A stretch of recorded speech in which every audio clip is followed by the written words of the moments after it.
तुम्ही बेस्ट कामगार सेनेचे उपाध्यक्ष राहिलात. त्या काळामध्ये मला वाटतं 2002-03चा तो काळ, त्या काळामध्ये वर्चस्व मला वाटतं नारायण राणेंचं त्या सगळ्या याच्यावर बेस्टवर, म्हणजे शिवसेनेमध्ये असतानाचं त्यामुळे त्यांचं वर्चस्व होतं. शिवसेनेमध्ये ज्यावेळेस त्यांनी बंडाळी केली आणि बाहेर पडले, शिवसेनेतनं बाहेर पडले, बाळासाहेबांनी काढलं, तो भाग वेगळा. कसं पाहिलं तुम्ही त्या सगळ्यामध्ये तुमचा संघर्ष कसा होता? कारण महाराष्ट्रभर विशेषतः कोकण पट्ट्यामध्ये एक संघर्ष आपण पाहिला, असं नाही की संघर्ष नव्हता, संघर्ष झाला, बऱ्यापैकी संघर्ष झाला. तुम्ही कसं पाहिलं त्या सगळ्या घटनेकडे? त्यानंतर 1970 साली साहेबांनी नारायण राणेला तिथे पद दिलं, कामगार सेनेचं कामगार सेने अध्यक्ष होते ते? हो, अध्यक्ष होते तुम्ही, उपाध्यक्ष होता? आम्ही उपाध्यक्ष. मी खूप नंतर, म्हणजे मी 93च्या नंतर, 92ला.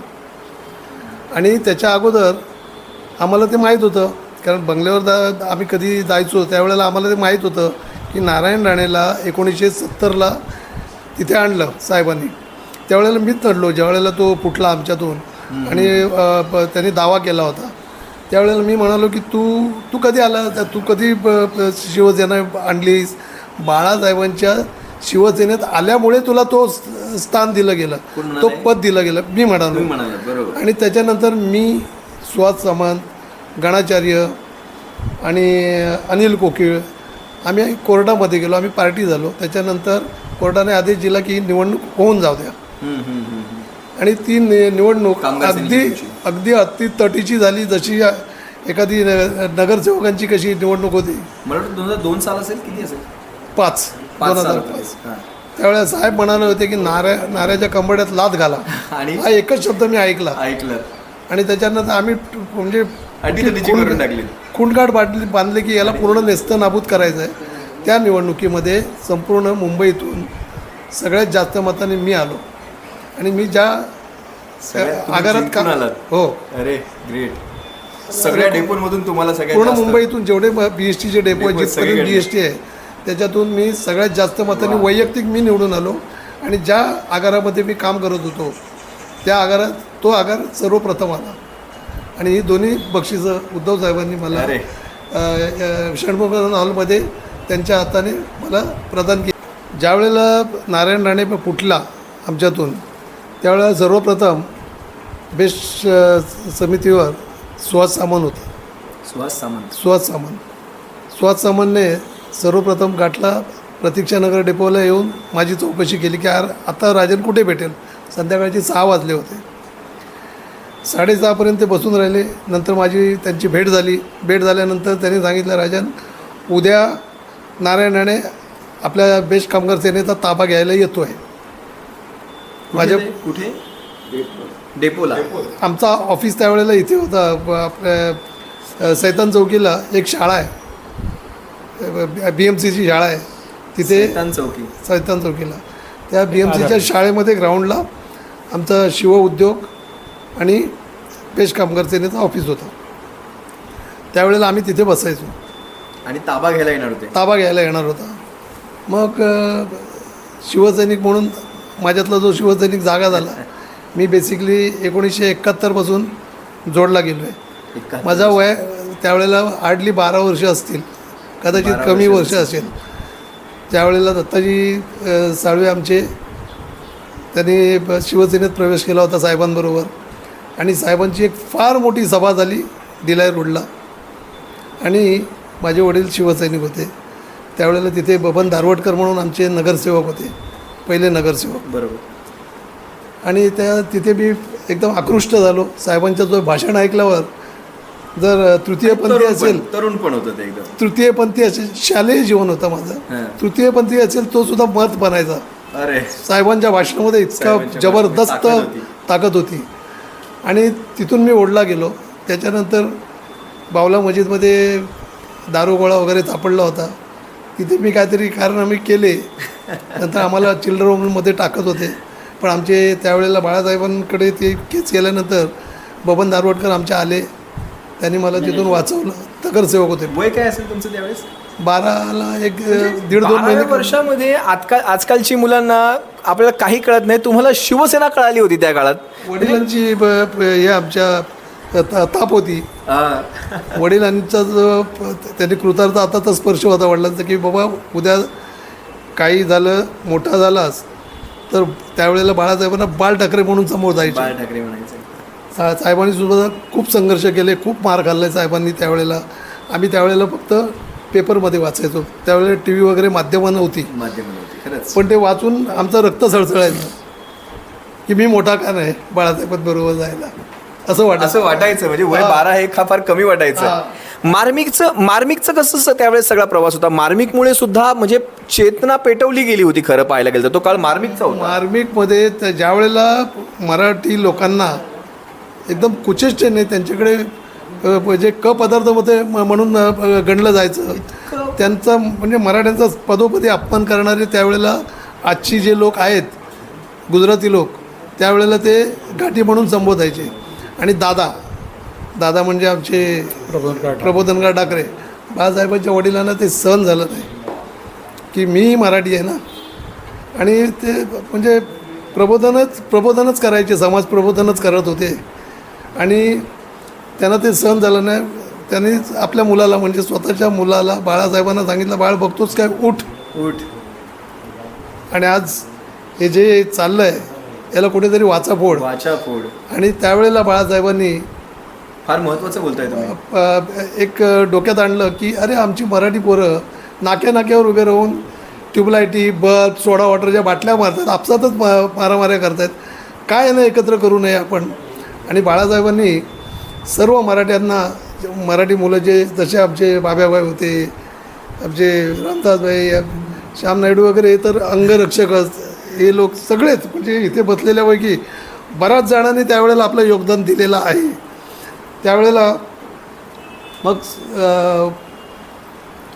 ज्यावेळेला तो मार्मिकानंतर आला, पण फार नंतर आला ना. हां, त्याच्यानंतर मग सगळ्यांना जमा केले.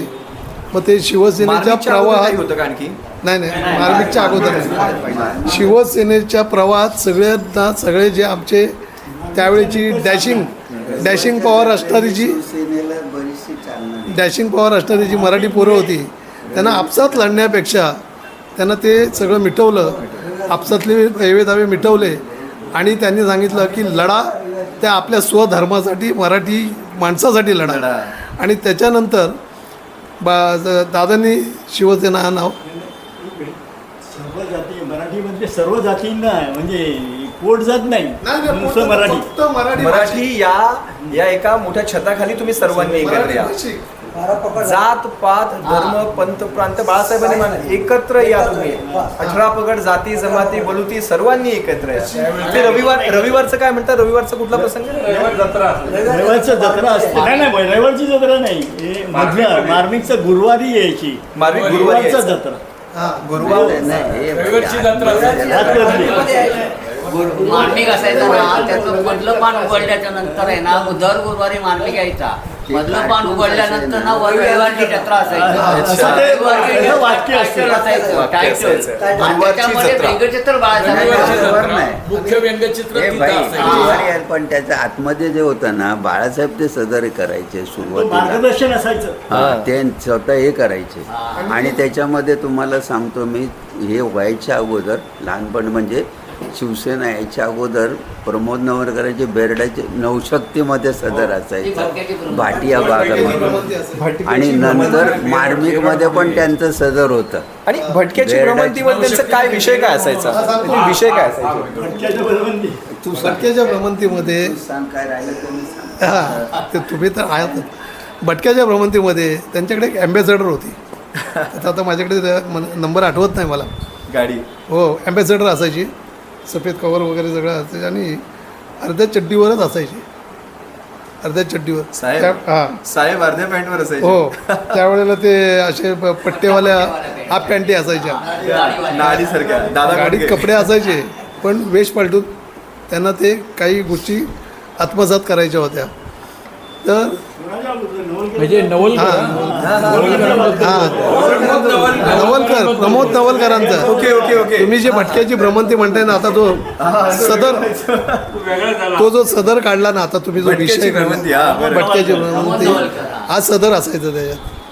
तर हां आलं लक्षात आणि माझ्या. नंतर मग ते असे प्रत्येक ठिकाणी जाऊन जे अनैतिक धंदे चालायचे ज्याच्यामुळे मराठी पोरं आपली भरकटली जातील, हे होऊ नये म्हणून त्याने ती भटक्याची भ्रमंती काढली आणि प्रत्येक एरियात जाऊन एक दिवशी सायन कोळीवाड्यातच आले. मी बेसिकली मी सायन कोळीवाड्यामध्ये ते अंतुलेनं घेऊन आले. त्यावेळेला अंतुले मुख्यमंत्री होते, अंतुलेनं घेऊन आले आणि दाखवलं. ते नंतर आणलं अंतुने ना. त्यावेळेला ते एकटेच होते. भटक्याची भ्रमंती करताना ना एकटेच असायचे, कोणी बॉडीगार्ड नाही आणि काय नाही एकदम वेश पालटून. मग ते भ्रमंती खरं करायचं ते. हो खरं जायचे. हो. हां ते वीज पाठवून मशिदीत जायचे, हां दर्ग्यात जायचे आणि जिथे जिथे स्मगलिंग किंवा काय व्हायचं ना त्या लोकांना भेटायचे. म्हणजे हाजी मस्तार, तुम्ही नाव आहे का, हाजी मस्तार, करीम लाला, ह्यांना प्रत्यक्ष भेटायचे ते. सगळ्यांना भेटायचे. आणि नॉट ओनली दॅट, वेश्या एरियात सुद्धा जाऊन त्यांची सगळ्यांच्याकडे त्यांची ओळख असायची, सगळे ओळखायचे त्यांना.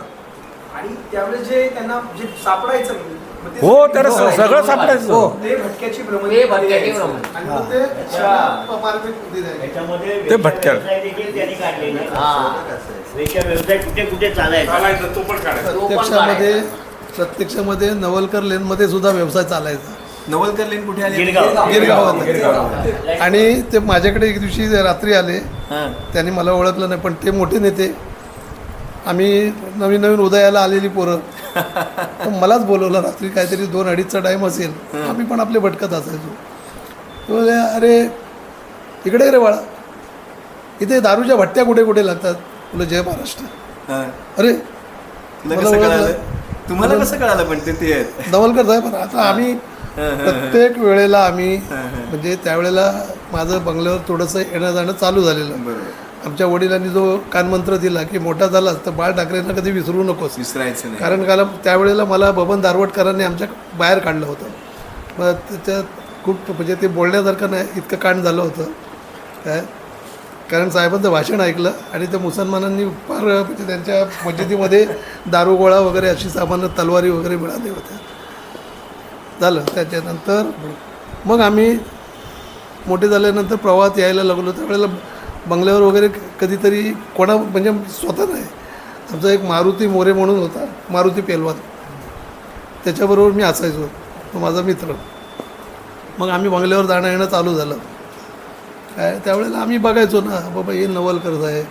मग तुम्हाला सगळे म्हणजे त्यावेळेची नेते मंडळी सगळी तुम्हाला चांगलीच परिचय आहे. म्हणजे विचार करा, ज्या वेळेस ही एवढी मोठमोठी माणसंही बाहेर जात होती त्याही वेळेस शिवसैनिक स्वतःच्या हिमतीवर उभे राहायचे, पक्षाच्या शिवसेनेच्या 4 अक्षरांच्या पाठी ते असायचे आणि ते निवडून सुद्धा यायचे.